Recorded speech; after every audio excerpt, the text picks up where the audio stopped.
السلام علیکم ورحمۃ اللہ وبرکاتہ۔ کہانی زبانی کے ہنستے مسکراتے چمکتے دمکتے ساتھیوں، آج ہم آپ کے لیے لائے ہیں جنگل سے ایک اور کہانی۔ یہ جنگل کی کہانیاں بھائی مجھے تو بہت ہی مزیدار لگتی ہیں، آپ کو بھی مزہ آتا ہی ہوگا سننے میں۔ عنوان ہے غلطی کا نتیجہ، اور اسے آپ کے لیے لکھا ہے اعجاز احمد نے۔ سندر بن بڑا خوبصورت جنگل ہے، اس میں اونچے اونچے درخت، سرسبز گھاس، پھولوں کی کیاریاں، اونچی نیچی پہاڑیاں، خوبصورت ندی نالے اور طرح طرح کے جانور رہتے ہیں۔ اس جنگل کے وسط میں ایک اونچے سے درخت کے آس پاس 3 دوست رہتے تھے۔ ان میں سے ایک شہد کی مکھی کا بچہ، ایک گلہری کا بچہ اور ایک جھینگر کا بچہ تھا۔ شہد کی مکھی کا بچہ درخت کی شاخوں میں بنے اپنے شہد کے چھتے میں رہتا تھا۔ گلہری کا بچہ درخت کے تنے میں بنے اپنے آشیانے میں رہتا، اور جھینگر اسی درخت کی جڑوں کے نزدیک گھاس پھوس میں رہتا تھا۔ تینوں ننھے منھے بچے تھے، ان کے ذمے گھر کی کوئی ذمہ داری نہ تھی۔ جب ان کے امی ابو کام کاج اور غذا کی تلاش میں اپنے اپنے گھروں سے نکل جاتے تو تینوں دوست خوشنما گھاس پر پھولوں کی کیاریوں کے نزدیک نرم گرم دھوپ اور ٹھنڈے سائے میں سارا دن ہنستے کھیلتے رہتے تھے۔ ننھی گلہری قلا بازیاں کھاتی، جھینگر گانے گاتا اور مکھی کہانیاں سناتی۔ ان کی زندگی بڑے مزے سے گزر رہی تھی کہ ایک دن ان کا ایک دوست ان سے جدا ہو گیا۔ گلہری اور جھینگر صبح سے شام تک اپنے دوست مکھی کے بچے کا انتظار کرتے رہے، لیکن وہ نہ آیا۔ اس دن گلہری نے بڑی قلا بازیاں لگائیں، لیکن نہ تو وہ خود اور نہ ہی جھینگر ان قلا بازیوں سے محظوظ ہو سکا، اور جھینگر نے بھی بہت سے گانے گائے، لیکن نہ تو خود اسے اور نہ ہی گلہری کو ان گانوں میں کوئی لطف آیا۔ وہ اپنے دوست مکھی کے نہ ہونے کی وجہ سے بہت اداس تھے۔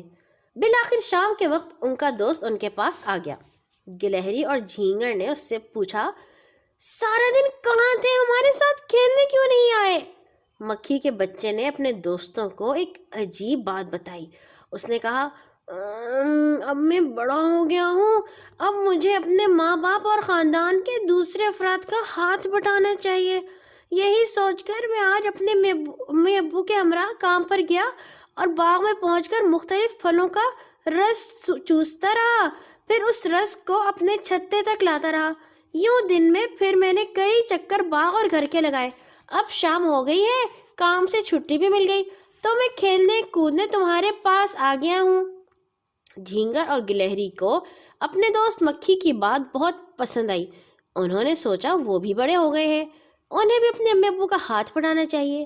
چنانچہ دونوں نے فیصلہ کیا کہ کل صبح سے وہ بھی اپنی امی ابو کے ہمراہ خوراک کی تلاش میں جائیں گے، تاکہ موسم سرما کے لیے کھانے پینے کی چیزیں جمع کر سکیں۔ انہیں یاد آیا، ان کے ابو بتایا کرتے ہیں کہ برسات میں جب بارش ہو رہی ہوتی ہے اور ہر چیز ٹھٹر جاتی ہے تو ایسے میں کھانے کو کچھ نہیں ملتا، اور جن جانوروں نے کھانے پینے کا اچھے دنوں میں ذخیرہ نہیں کیا ہوتا وہ بھوک سے مر جاتے ہیں۔ دوسرے دن جب سورج کی پہلی کرن چمکی تو گلہری کا بچہ اپنے امی ابو کے ہمراہ خوراک کی تلاش میں گھر سے نکلا۔ اس نے دیکھا کہ مکھی کا بچہ اپنے خاندان کے افراد کے ہمراہ شہد کی تلاش میں اڑا چلا جا رہا ہے۔ اس نے سوچا کہ اس کا دوست جھینگر بھی خوراک کی تلاش میں جا چکا ہوگا یا جانے کی تیاری کر رہا ہوگا، لیکن اپنے گھر سے نکل کر جب جھینگر کے پاس پہنچا تو اس نے دیکھا کہ وہ آرام سے پڑا سو رہا ہے۔ گلہری کے بچے نے اسے آوازیں دیں تو وہ آنکھیں ملتا ہوا اٹھا۔ گلہری کے بچے نے پوچھا، کیا تمہیں خوراک کی تلاش میں نہیں جانا؟ جھینگر کے بچے نے جواب دیا، نہیں، آج موسم بہت خوشگوار ہے، آج میرا گیت گانے کو جی چاہ رہا ہے، خوراک کی تلاش میں کل جا آؤں گا۔ گلہری کا بچہ اپنے دوست جھینگر کی بات سن کر وہاں سے روانہ ہو گیا اور اپنے امی ابو کے ساتھ جنگل میں پہنچ کر اخروٹ تلاش کرنے لگا۔ اس کے ہاتھ جو بھی اخروٹ لگتا اسے وہ ادھر ادھر دبا دیتا کہ سردیوں میں جب ضرورت پڑے گی تو نکال کر کھا لے گا۔ جب سورج غروب ہونے کو آیا تو وہ گھر روانہ ہوا اور اپنے دوستوں کے ساتھ مل کر کھیلنے لگا۔ دونوں دوستوں نے جب جھینگر سے کہا کہ کل وہ خوراک کی تلاش میں ضرور جائے تو جھینگر نے دوسرے دن جانے کا پکا وعدہ کر لیا۔ دوسرے دن بھی موسم خوشگوار تھا اور جھینگر کا تان اڑانے اور گیت گانے کو جی چاہ رہا تھا۔ اس دن بھی اس کا کام پر جانے کو جی نہ چاہا۔ مکھی اور گلہری کام پر چلے گئے اور وہ سنہری دھوپ میں لیٹ کر مزے سے گیت گاتا رہا۔ سارا موسم بہار اسی طرح گزر گیا۔ مکھی اور گلہری نے ایک دو بار جھینگر کو کام پر جانے کا کہا، لیکن انہوں نے پھر کہنا ہی چھوڑ دیا۔ مکھی اپنا شہد چھتے میں جمع کرتی رہی، گلہری ادھر ادھر اخروٹ دباتی رہی اور جھینگر گھاس پر لیٹا گانے گاتا رہا۔ بالآخر موسم گرما گزرا اور موسم سرما نے ڈیرے ڈالنے شروع کر دیے۔ ایک رات زور کی بارش ہوئی۔ موسم پہلے ہی سرد تھا، برسات نے سردی کی شدت میں اضافہ کر دیا۔ شہد کی مکھی کا بچہ اپنے چھتے میں دبکا رہا۔ وہ، اس کے امی ابو اور ان کے خاندان کے تمام افراد موسم بہار میں جمع کیے ہوئے شہد کو چاٹ کر گزارا کرتے رہے۔ 3 دن بعد جب بارش تھمی تو شہد کی مکھی کا بچہ اپنے دوستوں سے ملنے اور ان کی خیریت دریافت کرنے کے لیے ان کے پاس پہنچا۔ پہلے جب وہ گلہری کے گھر پہنچا تو گلہری کا گھر خالی تھا، اس کے امی ابو گھر میں موجود نہیں تھے۔ وہ جھینگر کے گھر پہنچا تو ایک صدمہ اس کا منتظر تھا۔ اس کا پیارا دوست جھینگر اپنے گھر کے پاس مرا پڑا تھا۔ موسم بہار میں جب موسم خوشگوار تھا اور خوراک بہت تھی تو جھینگر نے سارا موسم گیت گا کر گزار دیا تھا۔ شہد کی مکھی کا بچہ بہت اداس ہوا اور اپنے دوسرے دوست کی تلاش میں نکل گیا۔ دور جنگل میں اسے اپنا دوست گلہری کا بچہ ادھر ادھر دیوانہ وار بھاگتا نظر آیا۔ مکھی کا بچہ اڑ کر اس کے پاس پہنچا اور اس سے پریشانی کی وجہ پوچھی۔ گلہری کا بچہ کہنے لگا، میں نے اچھے دنوں میں خوراک اکٹھی تو کی تھی، لیکن میں اس خوراک کو کسی ایک جگہ محفوظ نہ کر سکا۔